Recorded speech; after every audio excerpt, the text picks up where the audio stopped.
Hello, class. This is our virtual lab for lab 14 and 15 for April 19th. So let's get started. The labs you're going to be doing, first of all, the first one is Phylogeny lab, and that is lab 14 for you. So we're going to start with that one. I'm going to do a little pre-lab lecture, and then you can work on that lab. And when you're done with that, then we will come back and discuss the next lab, which is inter and intra-specific competition and factors that affect how species interact with each other, which is called population ecology. So that's the next lab. But we'll start with our phylogeny lab. So there are a few things that you'll need for this. First of all, I'll give you a little bit of a background, but the exercises that you'll be looking at, first of all, are this one. I have an older version up, so it says that it's lab number 9, but it's actually lab number 14 in your lab manual. It's the exact same except for the number at the top. So this kind of explains what a phylogeny is, and as we work through this is the file that will have like the questions that you're answering as you go. The other file that you'll need is one that I've also put into Blackboard for you, which is this phylogeny handout. And that looks like this. And it just has a bunch of shapes on it. So this is what you're mostly going to be working off of, okay? So just have both of those open, somewhere on your computer as well. But for now, we will start, I'll just have a whiteboard for you if I can get that. Here we go. Okay, so what we're going to be doing is building phylogenies. So a phylogeny is really a tree that shows relationships and evolutionary history, okay?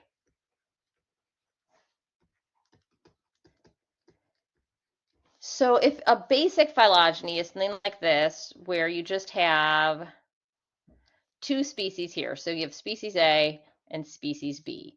And you can see as we're going along here, this is their ancestor.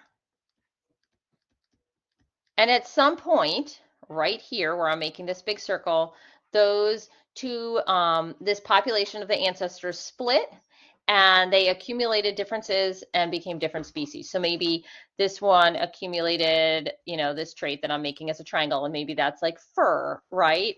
And this one, I'm making a trait that's a square, and maybe that is scales, right? And so they developed traits for whatever their environment was, right? And they're different enough that they're considered different species, but they're closely related to each other. And you can see that because there's just this one split between them, right? So this is what we're looking at as time, okay? And in the past, it was one population, this ancestor, right? Or one species. And then over time, they split and differences built up. As we're looking at a phylogeny, you can have, this is what I showed there was very simple, but you could have something that shows more than one species, right? So it could be something like this, where we have species A and then species B and C. In this instance, B and C are more closely related to one another than they are to A, because you can see, again, if this is time,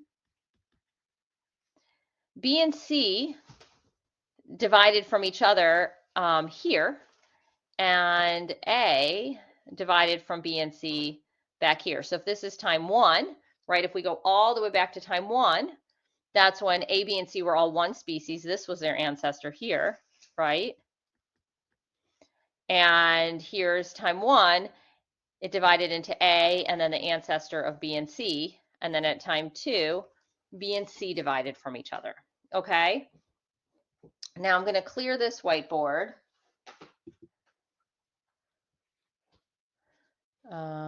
Clear. Hold on. Okay, so I'm going to show you a few different things here. I'm going to get a thinner tip too. Okay, so as we're drawing these phylogenies, the one I had a minute ago, we had A here and then B and C. Okay, and in this, phylogeny 1, okay? B and C are the most closely related to each other. These little nodes, these where they split from their ancestors, right? They can spin around almost like a mobile that you put over like a baby's crib, right? So what I'm showing there is the same as if we have A here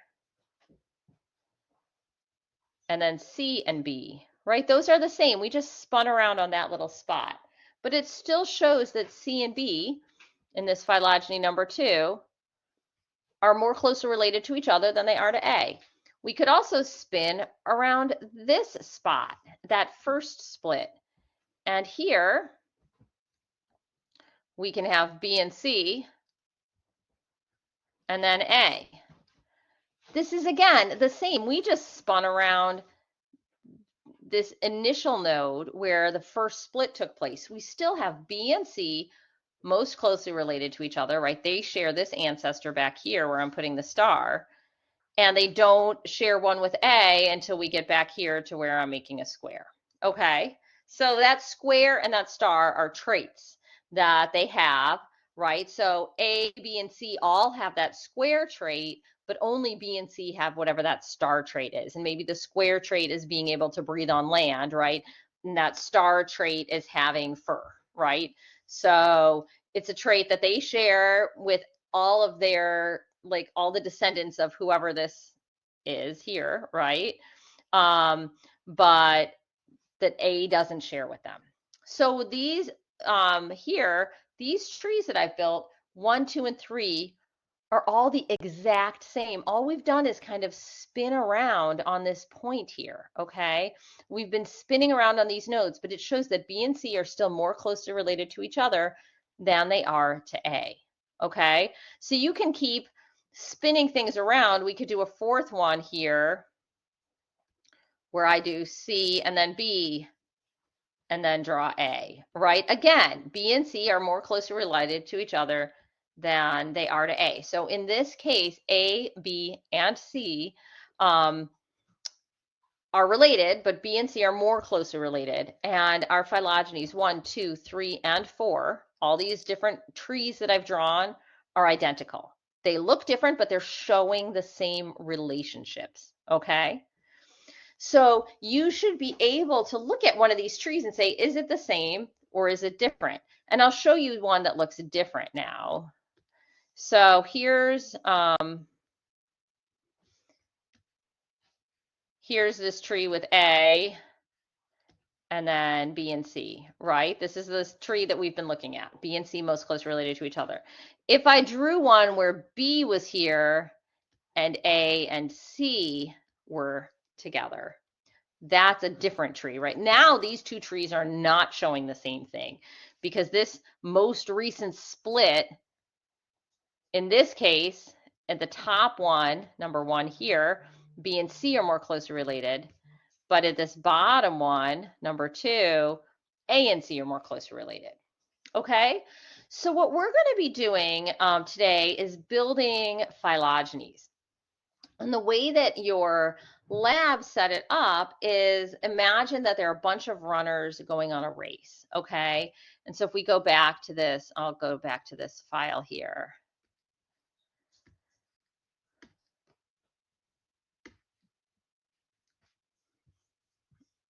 Come on, share it. Okay, so a bunch of runners are starting off on this race. They all start off here, and when they start, they get like a hand stamp. It's kind of like at a water station, okay? And then they start splitting off. And so in this race, everybody gets to the end, but they take different paths through the woods. So if you go on path number 1, you get one hand stamp. And if you go on path number 2, you get a different hand stamp, right? So you can kind of, at the end of the race, you can look at everyone's hand stamps and kind of see what route they took through that race, okay? So what you're going to be using is not this. So this file, as you're looking through it, has like questions, right? So drawing your maps and can you tell if you got it right or not, okay? and then converting the runners, saying, okay, we just had a bunch of runners that we named A, B, C, and D. What species are they actually? What animals or plants or whatever are we talking about, right? So the information that you're going to use to build these phylogenies come in this other set of slides called just the phylogeny handout. And for each one, you are being given just a set of traits or shapes like hand stamps that all of these runners got. Okay, so you're going to use that to build your phylogeny. So I'm going to open up a whiteboard and start building it with you and just show you how to do this. Okay, it looks kind of daunting at first, but once you get the hang of it, it's not. So I just need to have multiple pages open in my background here so that I can kind of work through this with you. Okay, so you should have that open in your background as well. And I'm going to go back to a whiteboard again. Okay, let's clear this whiteboard.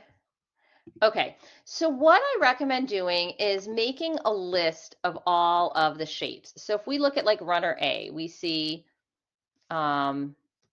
they have this horseshoe shape, right? And so make a list. A has that shape, B has that shape, C has that shape, D has that shape, E and F all have that as you go through these slides, okay? So A, B, C, D, E, and F, okay?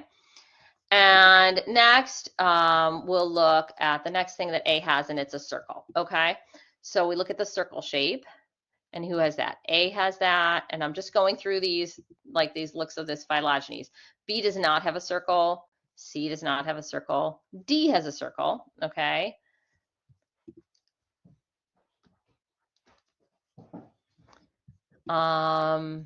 E does not, and E does not, and F does not, okay? So it's just A and D. And then we can go, I'll just do one more trait and show you how to do it, but I'm not going to do the whole thing for you guys, okay? So, and then the next is like a hexagon. So we go through a hexagon, okay? A, or I guess that's a pentagon. A has it, B has it, C has it, D has it, E has it. Okay, A, B, C, D, E. Okay, so go through and write down all of the shapes. You can start with everything that A has. There may be some shapes, like if you look, runner E has some shapes that A doesn't have, okay? So make sure you go through all of the runners and get all of their shapes, okay? And then look for what shape does everybody have? What is the most common shape, okay? So if we're looking, A, B, C, D, E, and F all have this horseshoe shape, okay? So that's our most ancestral one. That's shared by everybody. So that's what their ancestor had, okay? So you draw this line and it has the horseshoe and who's on it? A, B, C, D, E, and F. Okay, now the next shape, I'm only doing one with 3 shapes here, right? Our next shape is the pentagon. That's shared by 5 of them, right? A, B, C, D, and E, but F doesn't have it, okay? So here's our split, and we have our pentagon that has A, B, C, D, and E, but F doesn't have that. So F, we just take them all the way to the end, there's F, okay? They don't get any more traits. F, they had only 1 trait. If you go look at the F page, okay? But now our next thing that is shared only by a few is that circle, right? So we split them again and we have a circle, and that's shared by A and D. And then the ones that didn't have it were B, C, and E. And they have other traits. So as you're building it, you're going to get into more detail here, okay? But so then I'm just going to split these and have A and D here, right? And we don't have enough information. There's more splits along the way, but B, C, and E are somewhere in here. You're going to have more traits in yours. I only put down 3 out of like 6 or 7 traits, right? But what you do is you start with the ones that are most common, and then you go down more and more until you get separation, and you can really see exactly who split from whom, who shares the most traits with each other, and then there's a split, and who shares the least traits, right? They diverged further in the past. Okay, so we're going to stop with this video now, and I want you to work on building this phylogeny, and then we'll come back and watch the next video, and we can compare our phylogenies and work through the questions in the lab. Okay.